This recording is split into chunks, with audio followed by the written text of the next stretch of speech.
Welcome to B2B Marketers on a Mission, a podcast for B2B marketers that helps you to question the conventional, think differently, disrupt your industry, and take your marketing to new heights.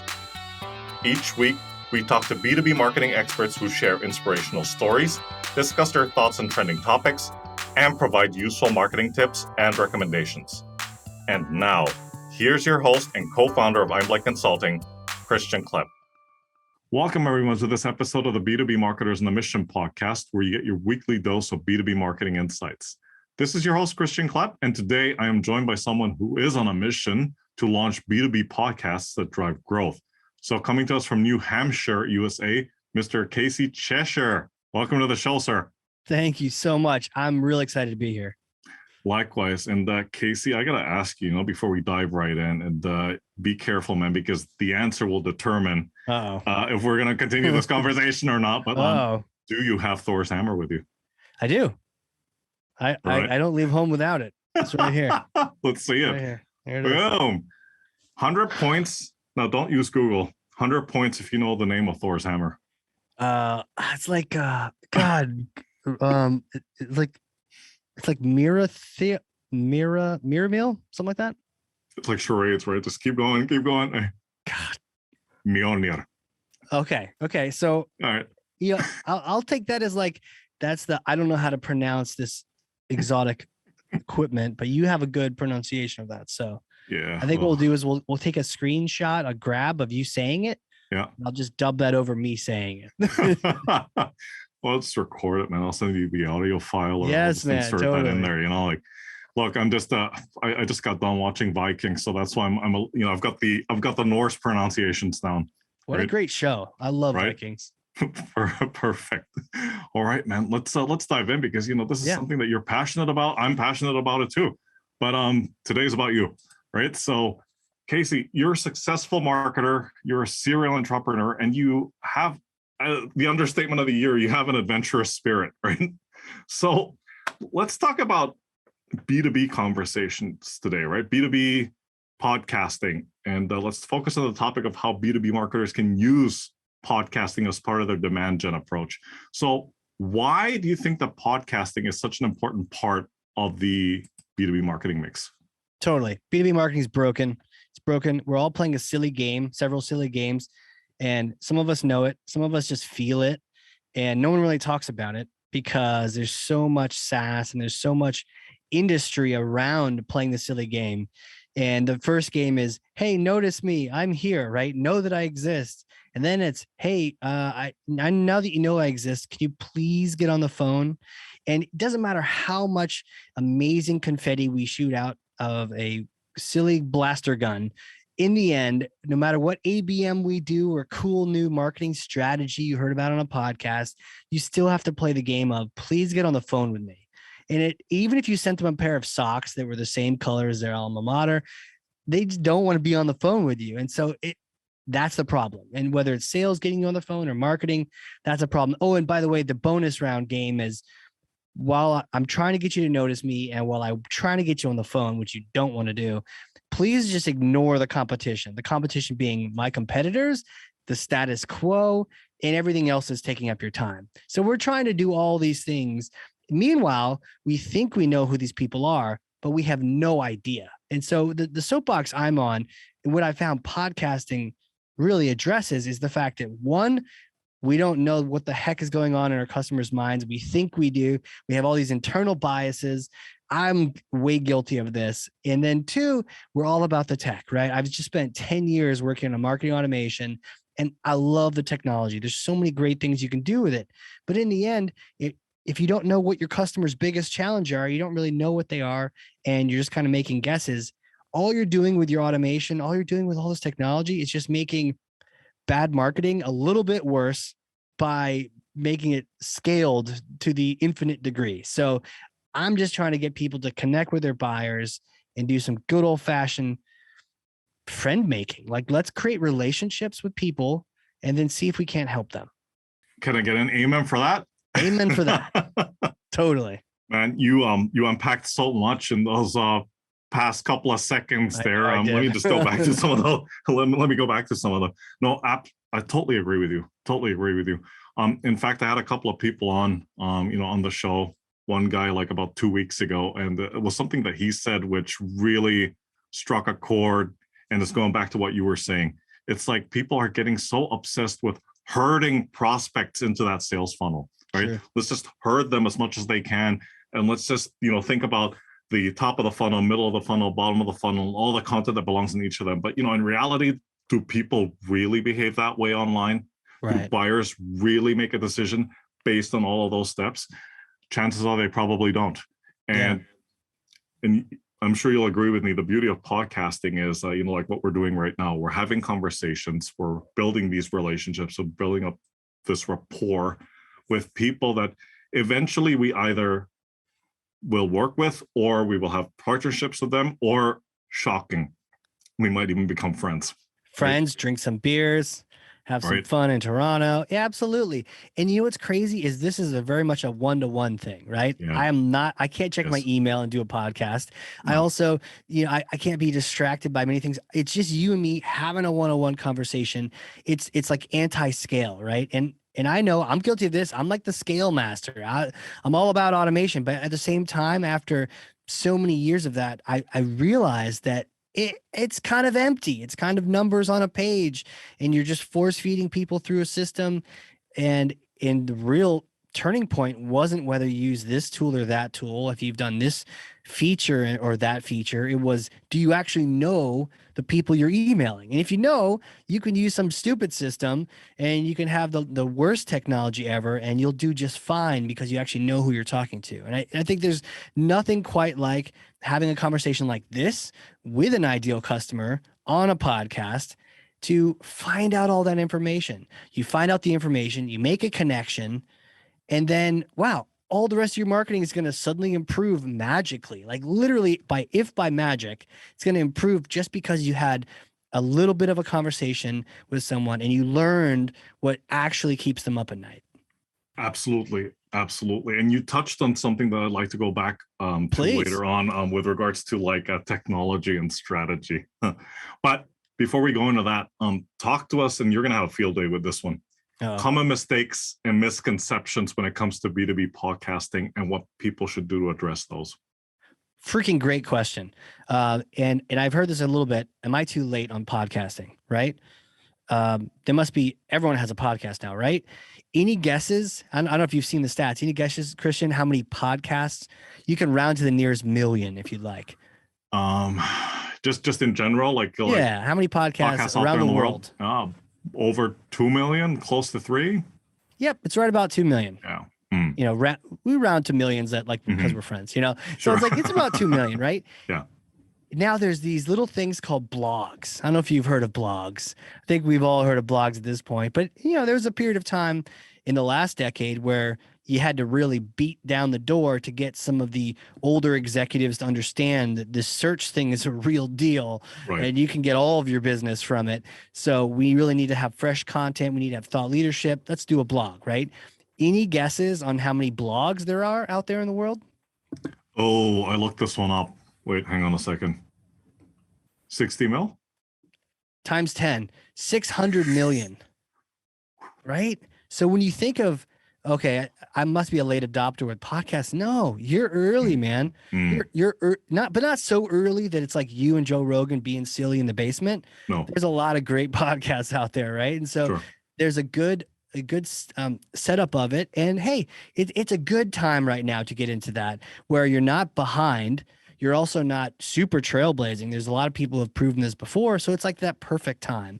And I've experienced this before. It was almost 20 years. I don't know how many years ago this was. I was a little marketing coordinator at a company, and my VP of marketing came to me and said, there's this thing called Twitter. I want you to go and sign up for it. And I'm like, what the hell is Twitter? Okay, boss, I didn't say it like that. I'm like, okay, but I signed up for it. And I found out later that I was in the group of the 19 millionth users. Like you can look it up. You can actually look what user number you are. And I was in the group of 19 million, which sounds like a lot compared to these podcasts. Well, now there's something like 227 million users of Twitter, plus or minus, depending on who's the president, right? So there's a lot more users now.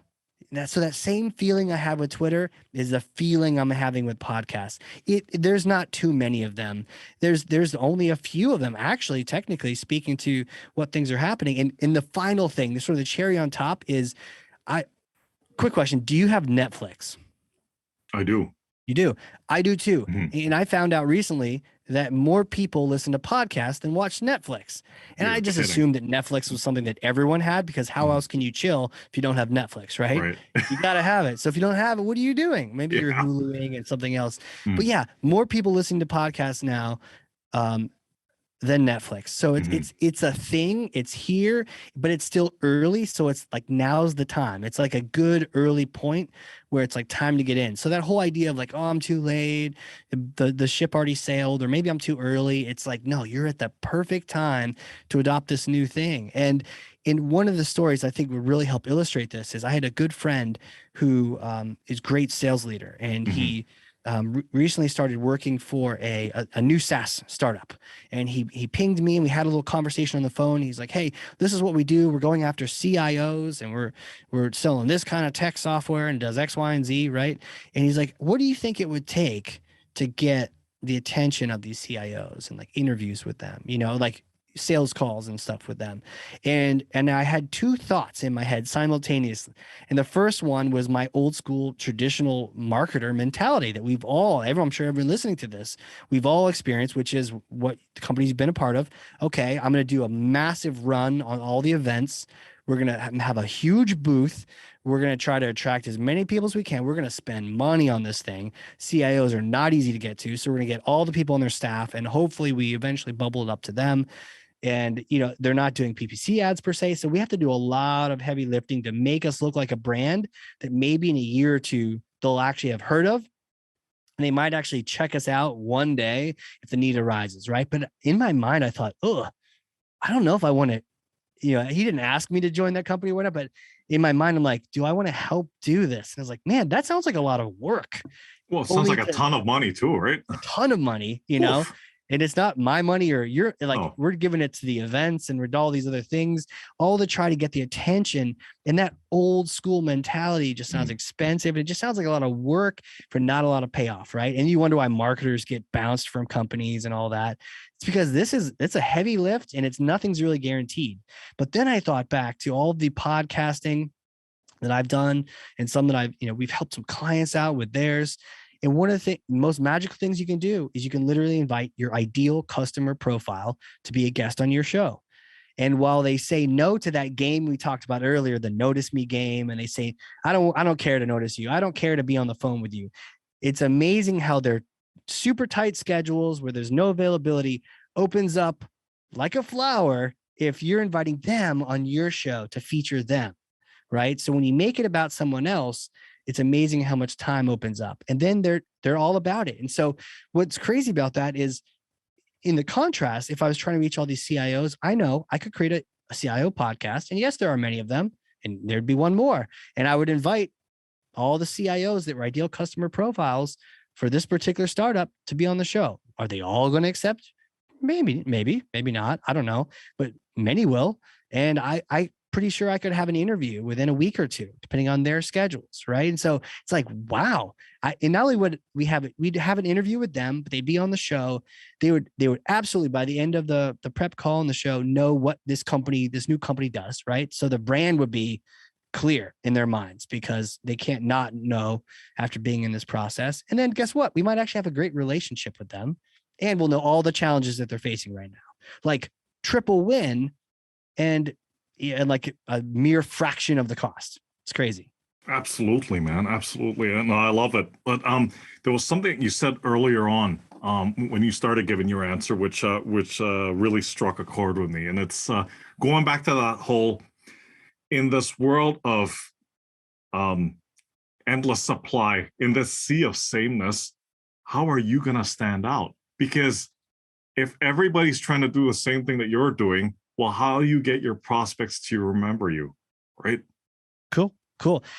I guess the first part is everybody isn't trying to do this right now. Right. With only 2 million. And that includes all the fun people too. And the people just doing it for giggles. And I mean, I've got a cigar podcast if anyone's interested, right? Okay. That counts in the number. So it's not like there's a lot of competition in the B2B world, a lot of B2C folks, super competitive there. But what's interesting is the difference on the B2B side. This is where the magic is. In the B2C world, you need a huge audience because a percent of them will go to your CBD store and buy your product, right? In the B2B world, it actually doesn't even matter if you have an audience, because most importantly is the relationship between you and the guest. Like if no one listens to this show, and I know actually a lot of people do, but if no one did, the benefit is, man, we chatted and we're probably going to do business together, and maybe got a friendship and we got some beers we're going to make happen in Toronto or New Hampshire or Boston, right? And so if you look at it from that perspective, you are guaranteed a win every single week with a new potential customer, right? You're guaranteed. It happens. It's not like, we have to play the funnel game and maybe some will trickle through. You will just literally create a connection. Now, will you be besties with everyone? No.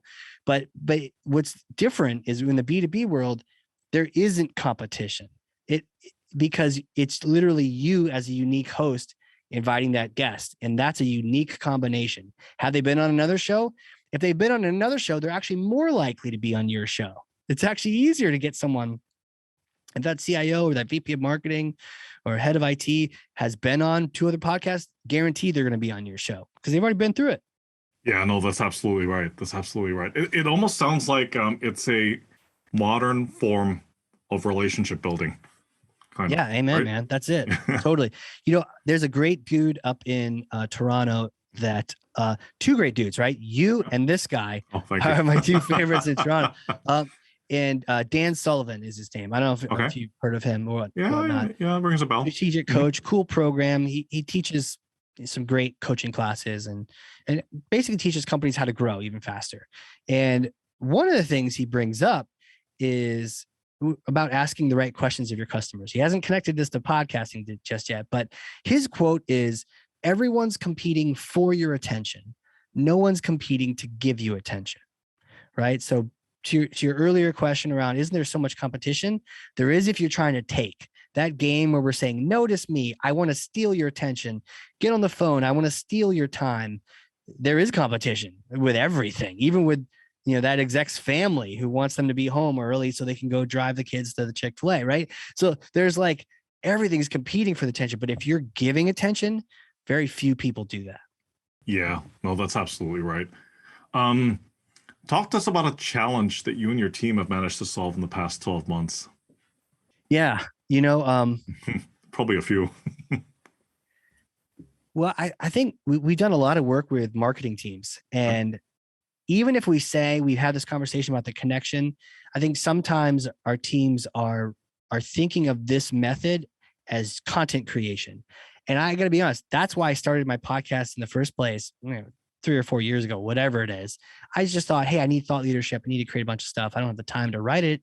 Let me just speak it and talk to some great people and learn from them. 100% that happens, right? You will have gobs of content. And I know I'm speaking to the choir. You have just so much content that can come from 1 hour podcast. I spoke to Amber Khan. I don't know if you know Amber. I can introduce you if you don't know her. She's this badass chick in the UK who keeps inviting me to go base jumping. She is like super cool. And she has a group called the Repurpose Den. And her whole point is take a thing like a podcast or some kind of recording and let's repurpose it. And let's turn it into other kinds of content. And on the podcast together, she was like, it can turn into a million things. And I was like, okay, hold on. How many can it really turn into? And I had her stop and start listing them out. And I got my little check marks out and I made like a little tick mark every time she said a kind of content that could come from a 1 hour interview, like what we're doing. And any guesses what she got up to? How many different kinds of things could be created? Like as in different forms of content, right? Yeah, different forms of content across social and written and all that stuff. 20, 30? Yeah. Double 20. That. 41. She got to 41. And if people go listen to the episode, you'll hear her just go and list them all out. And not to even need 41 pieces of content, especially because that comes from just one show. And if you're doing a weekly show, That's what, 41 times 52. Like, you don't need that much content. Yeah, that's a lot. That's a lot of content, right? That's a boatload, yeah. But the capability is there. And so content will be handled.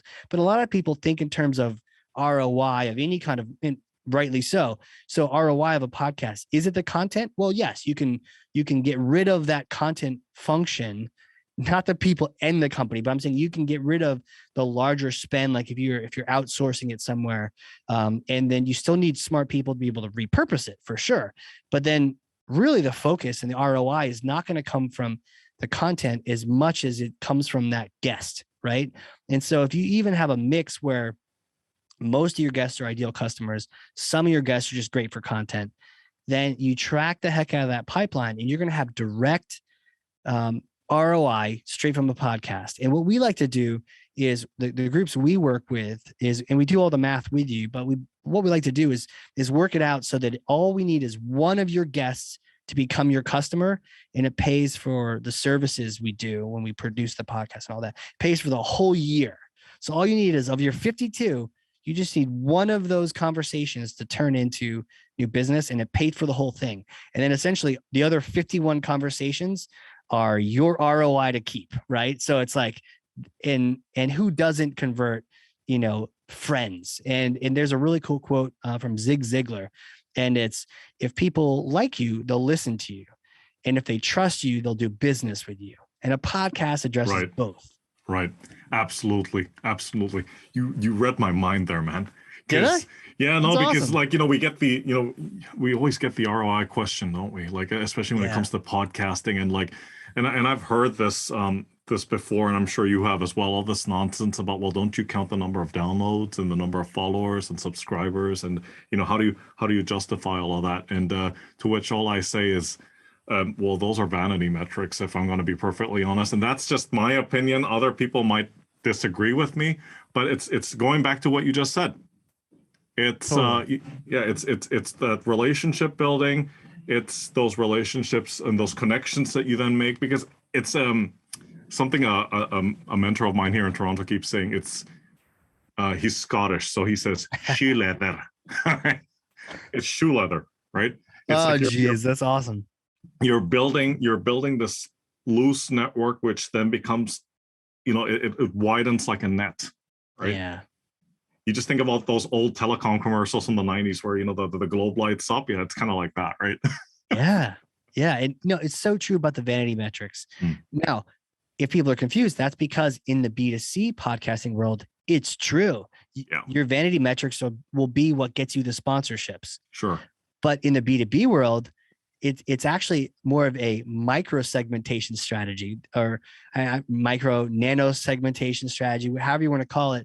The idea is not how many people do we have, but how many of a certain kind do we have. And one of my favorite examples of this is there's a type of person that works in the US government called a contracting officer, and they do all the purchasing for the US government. Seems like a neat job, but somehow we end up paying like $20 per pencil. So I don't know exactly how that works out, but I know there's several hundred of these people. Let's say 800 of these people. US government contracting officers, they help the government buy. Well, there's a podcast called US Government Contracting Officer Podcast, right? Not a very creative name, but if you're a contracting officer, yeah, you know precisely that show is for you. Yeah. And so, and guess what? They listen to it. And a majority of them listen to it, because who else would make a podcast just for them? Yeah. That is their niche, right? That's them. But there is a line out the door of giant military and government contracting folks who would love to win $1 million contract. Sure. Who wouldn't mind spending a couple thousand here and there to advertise on a podcast to hopefully influence that contract down the road? Yeah. Yeah. And they don't need to have thousands of people listening. Just a couple hundred of the right people listening makes them worth sponsoring. And actually, I learned recently they stopped getting sponsorships because all they're doing is funneling the attention from that podcast into business for a company behind that, which is a consulting company, teaching those big companies how to win contracts with the government, right? So it's a perfect there you go channel for them, just like it is for anyone else. Well, exactly. And it's going back to what you said earlier about like, targeting CIOs. Well, how many CIOs do you need? Right. Right. Like to be listening to your podcast. I mean, do you need 100,000 CIOs or will 5,000 do?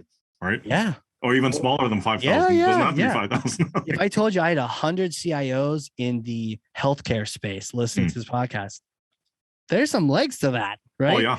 Because it's a combination of, do I have a concentration of a particular kind of person, but also how hard is it to build a list of those people, and how hard is it to contact them?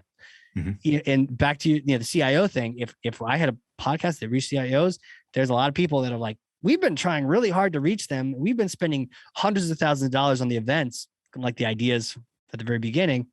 And if you have this list for them, that's why a lot of people are even creating podcasts just to reach those people so they can sell sponsorships to other folks.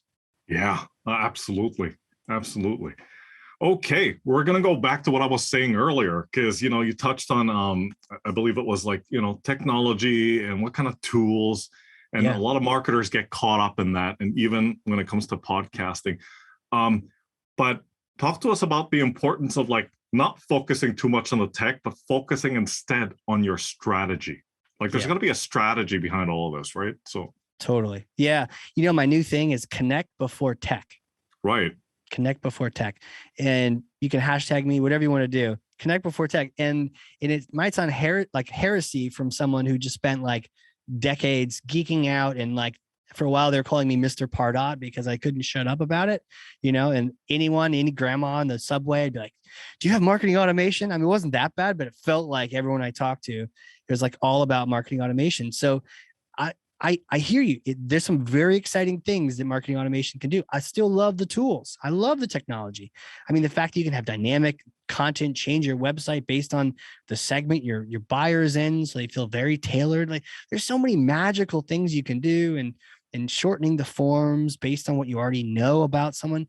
Good stuff. The problem that I've seen, and I've helped like literally over 3,000 groups implement these tools. And the problem was never the tools. Even if you're migrating from something else, right? That was another game where maybe this new tool will help me do this better.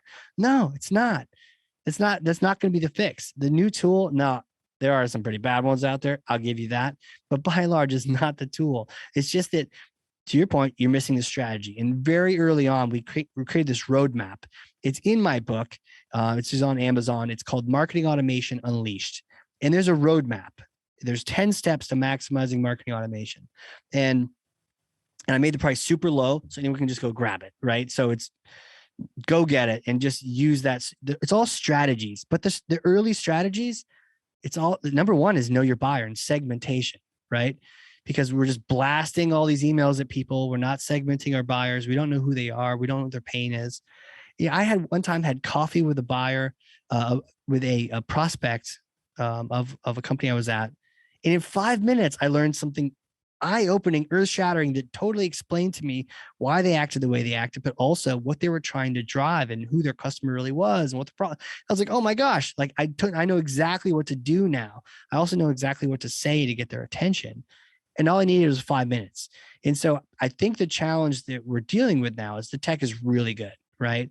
And so you need the strategies for sure. And the number one strategy on this roadmap, you'll see it on there, is like, get to know your buyer, build out some buyer personas. Do we even know what that is? And there's a lot of tech companies out there telling us what they think they are, but they're selling us marketing software. So we got to be really careful about what people are telling us to do. So number one, we got to connect with our buyers beforehand. But this brings up the real problem, which is, why haven't we already done that? And that's because it's kind of hard in marketing. We're kind of shy. Like, we're not shy at Dreamforce. I get that. But at the same time, we're not sales, right? If we were sales, we'd be like, yeah, I'm going to just call them. I'm just going to call up customers and they're going to reject me and I'm going to be okay with that because I'm sales, right? Marketing, we tend to be, we're a little bit more in our heads about things. And we're great at metrics. We're great at process. We're great at all these things and creative. But when it actually comes to being on the phone with someone, like, what do we say? What do we do, right? So I had the great privilege of talking to Adele Ravella. She wrote the book Buyer Personas. You should totally have her on your show if you haven't already. And she schooled me live on the air. I was drinking some HubSpot Kool-Aid about what a persona was. I was completely wrong. And she helped me see, what a persona is and also how to get it, what kind of questions to ask. And really, you just take someone back to the process of when the need first arose to get some kind of solution. What was happening? Tell me, like, what triggered the need to, hey, we need to go get this software. We need to go get this service. And then she just walks people forward, right? So that aside, you can go check her out. She's amazing. Her book, Buyer Persona, is amazing. But we just lacked a few things in marketing. We lacked what questions to ask, because that makes us really nervous. The second thing is, how do I get them on the phone, right? And sometimes we can get them on the phone to ask them to do a case study. Not everyone wants to do a case study. We don't even know if there's a case to study just yet when we're getting on the phone, right? What is it? So we need some kind of device that allows us, just like a networking event makes it okay to say hello to a perfectly good stranger. They don't think you're trying to harass them or pick them up or anything. They're just like, hi, nice to meet you, right? Just as we get that acceptance and those kind of things, marketing needs something to have a conversation. And I found that a podcast does that. Because again, you're honoring your customer. No one says no to that. You don't have to worry about rejection. You know, we're not in sales. We don't want to get rejected. You're not going to get rejected. We're inviting them to tell about how awesome they are on this show. And that for me was the bridge. I'm the same way. I'm like, I don't want to call this person. What do I say? Are they going to not be happy? Nope. But yet I've podcasted with almost 300 people now because I make it about them. And so the combination of having some questions from Adele and then having something to get on the phone, and a podcast will do that. Put those two together, and now you have your roadmap for getting that first strategy, which is understanding your customer. Boom. Yeah, boom, right? Wow. I mean, hammer drop, right? Hammer drop. Yeah, forget the mic drop. Like hammer drop, man. That's hammer time. Now let me just backtrack here, man. There were so many things that you brought up, which I thought were, worth repeating. So, for example, like, about getting to know your buyers and developing that buyer persona, and not like coming up with personas like frustrated Fred, right? Who likes this? Yeah. I mean, like, that kind of stuff. I mean, marketing Mary. Hey, that belongs in the history books. Yes. But I would also argue that besides coming up with your buyer personas, also think about your anti-personas. So who is not a right fit for what you do or what you provide, right? So that's one.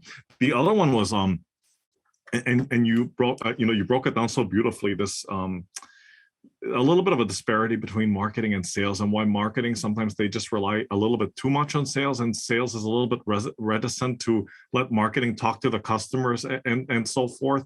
And granted that it differs from one company to another, but I think it's really important for marketers to talk to the customers and to actually understand what it is they're going through, because you've seen that before, man.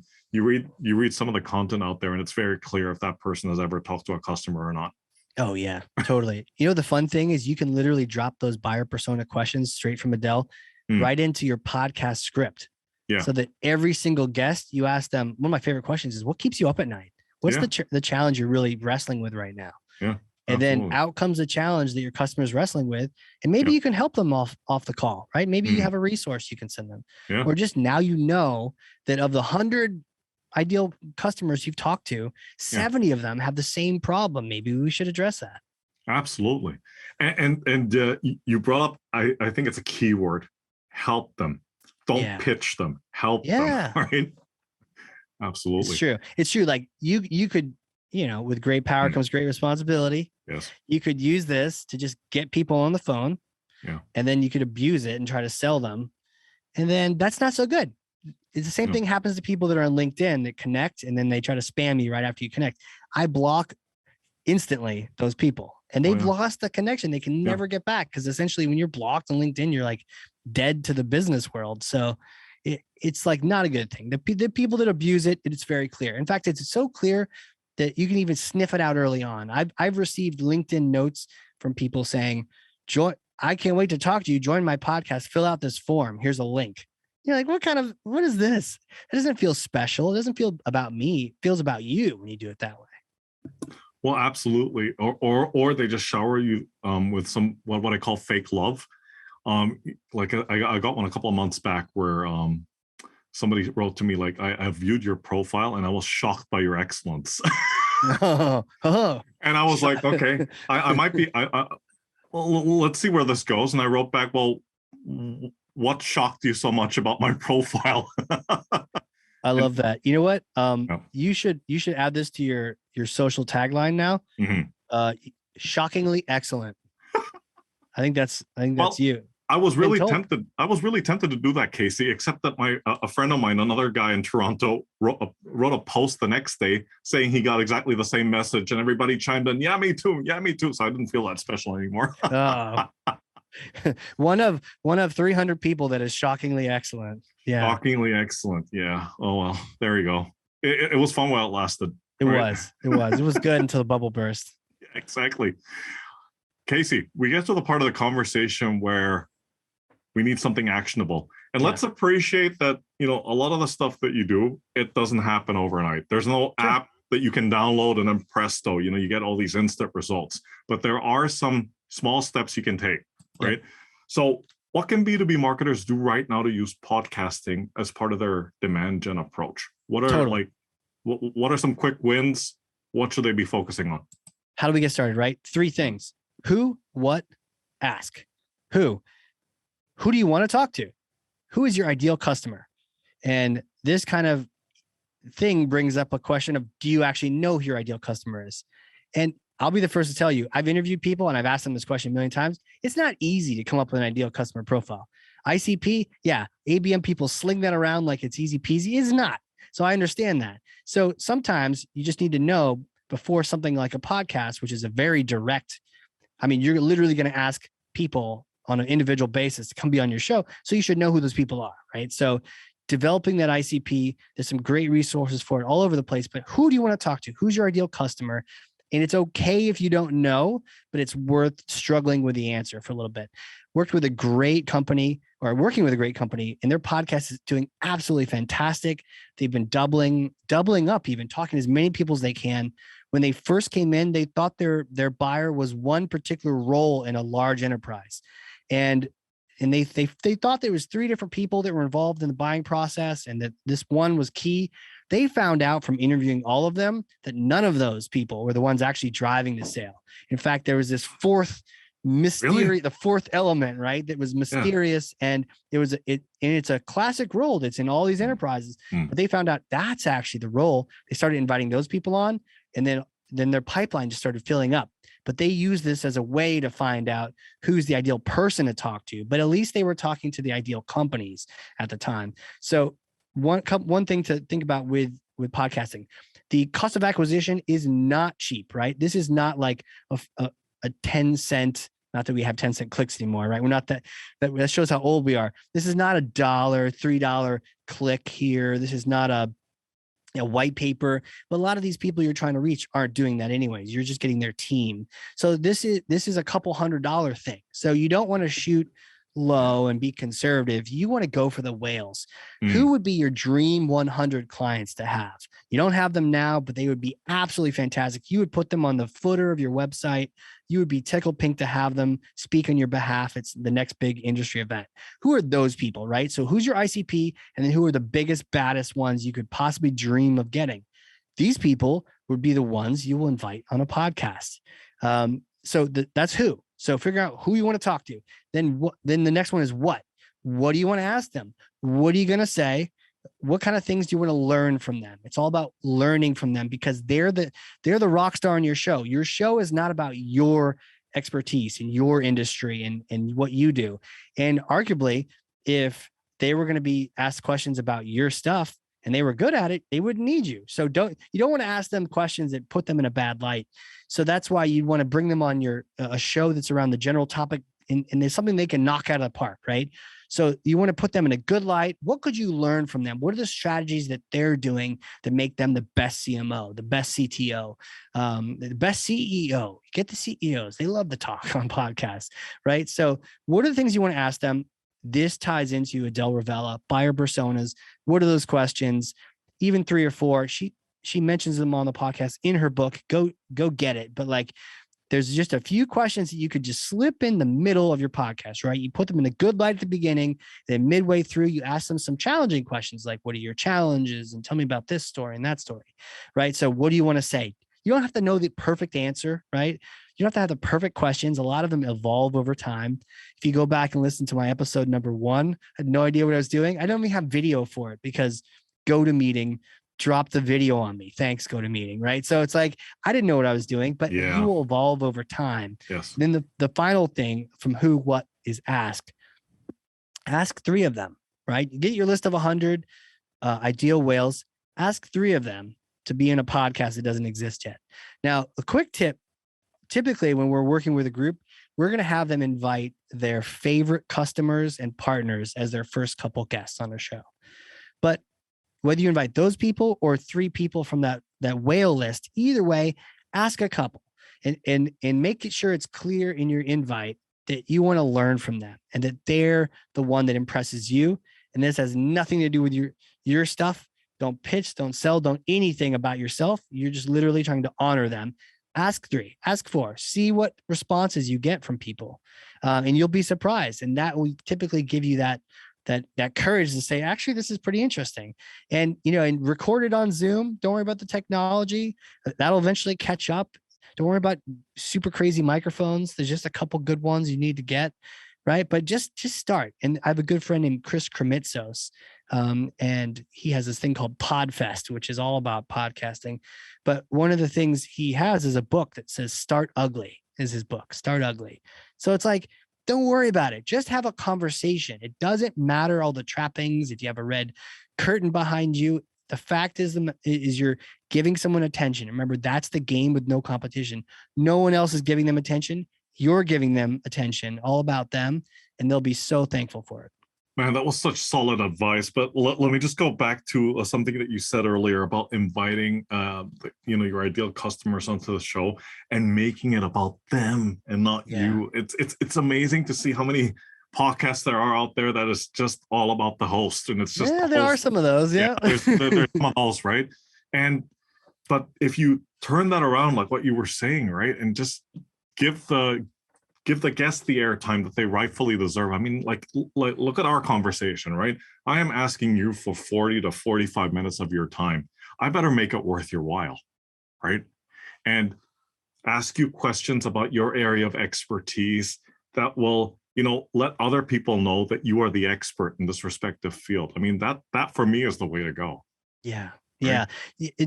The opposite approach would be, I'm selling Facebook retargeting tech. And I'm going to ask Casey about that. And it's like, I have a broad, somewhat vague working definition of that. And I would probably hire a vendor to help me fix that. Exactly. So asking me about that does not feel good. And really you want them leaving the podcast feeling like, hey, I am pretty special. I kind of knocked that out of the park. I answered some great questions and they actually cared about the answer. And that's the other thing. You know you're doing it right is if, as the host, you care about the answer. And if you don't, you need to stop, and ask a different question. Absolutely. But it's not about placating your audience. It's about really genuinely learning from them.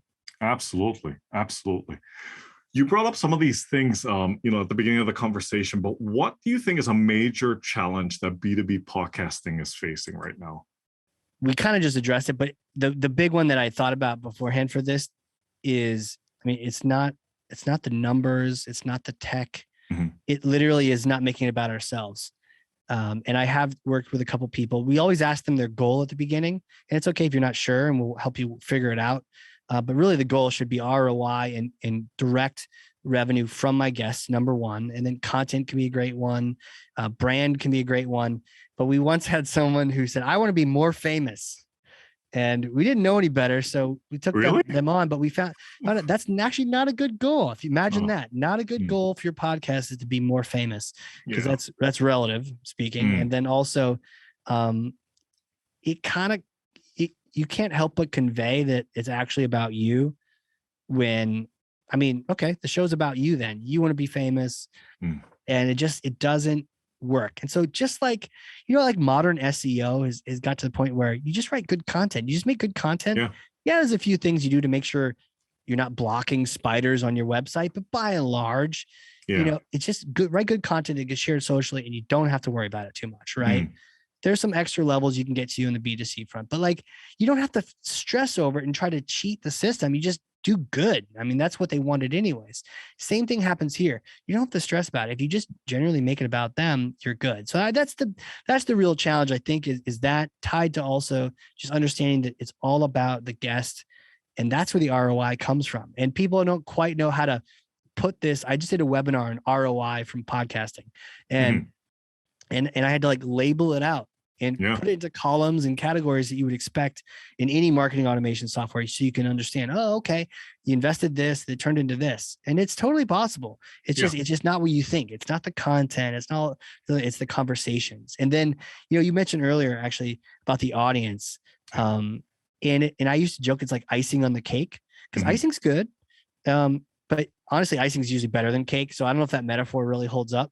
But what I found is that, initially it's not about the audience. You're always thinking about the audience because you care as a host and also as a show. But initially, even if no one listened, right? We talked about how it's that relationship with a guest is fantastic. I once had a guest mention next time she was up in New Hampshire, she was going to come hiking with her friends. And she's like, hey, next time I'm up with my friends, we go hiking, come with us. I was like, that sounds great. Let's have adventure. Let's do this. So like, that's fantastic. But what's interesting is eventually the audience grows, and it's very organic because who shares it? The guest shares it. If you put the guest in the best light and they look like an expert, it makes them look good. On my show, one of the most popular episodes is not the famous book authors. They're kind of full of themselves sometimes, the famous people, none of those people, none of the super social media influencers. It's a VP of sales from Texas who found that he felt like he rocked his interview so well, and it put him in such a good light. I had a good time talking to him. He's a really good guy. And you can tell he cares about his customers. And that came through on the interview. And so now every time he sells a deal, he says, before you buy from me, I need you to go listen to this. And if you like what you hear and you agree that that's the kind of person you want to work with, let's work together, right? So he's doing that to everyone. Imagine the brand exposure and the exposure to my brand that I get from this person saying, check out this podcast, right? None of the episodes can touch him. I always tease everyone else saying, oh, a little bit more, you can beat him, but they can't beat him because he puts it out there, because it puts him in a good light, right? So eventually people like this bring in an audience, and then every guest brings along their tribe, big and small, and then some of those people will stay. So over time, and I know that yours is growing, I'm sure, from this way as well. Over time, you have a large following, and then eventually you get these amazing messages that are so amazing on LinkedIn. Christian, I'm sure you've gotten these too, where people are like, I've listened to your podcast and I love it. Keep going. Yeah, I have. It's extremely encouraging. And I think another thing which I think is really great is if somebody reaches out to you, and I'm sure you've gotten this as well, Casey, when they say, I've listened to your podcast and that one episode was great because I was actually looking for the answer to that question. Yeah. I was thinking about how to address that challenge, and the guy, the guest that you interviewed last week, he answered it for me. So thank you, right? And that means more to me than all the downloads and the subscriptions, right? So. Yeah, and that's a great point. I would encourage everyone listening right now to pull up LinkedIn, send Christian a message, because I can't tell you how amazing that feels. And also rate the podcast. Definitely go and do that too.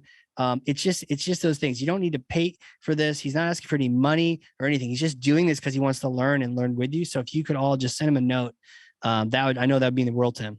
Yeah, no, that'd be much appreciated, of course. Yeah. And Casey, as expected, man, this was an awesome conversation. So thanks so much for your time. Quick intro to yourself and how folks out there can get in touch with you. Sure. Casey Cheshire. Nice to meet you all after this whole chat. My email is casey@ringmaster.com. Ringmaster.com is our address. We launch podcasts for B2B companies. We have a lot of fun doing it. We geek out on it, but it's all about driving revenue. So we're very focused on that. You can definitely check out my podcast. I've mentioned this a few times, the fact that there is one. It's called the Hardcore Marketing Show. Mm-hmm. And the core is spelled like the Marine Corps, not like the Earth Corps. Yeah, exactly. I'm sure there'll be a link in the notes or whatnot. So yeah, check that out. And of course, Adele Ravella is a beautiful, fantastic person. To check her out. And that book I mentioned on Amazon is Marketing Automation Unleashed. Fantastic. Casey, it was an absolute pleasure, sir. Likewise, my friend. No, you're really good at this. I can tell. There's podcasting and then there's podcasting. And I think anyone listening to you and this podcast already has a good example, a great example of how they should do their podcast, right? You learn from hearing it. And this is a perfect example of what someone else's podcast could be in their particular niche or industry. Thank you. Once again, it was great having you on the show, and take care, stay safe, and talk to you soon.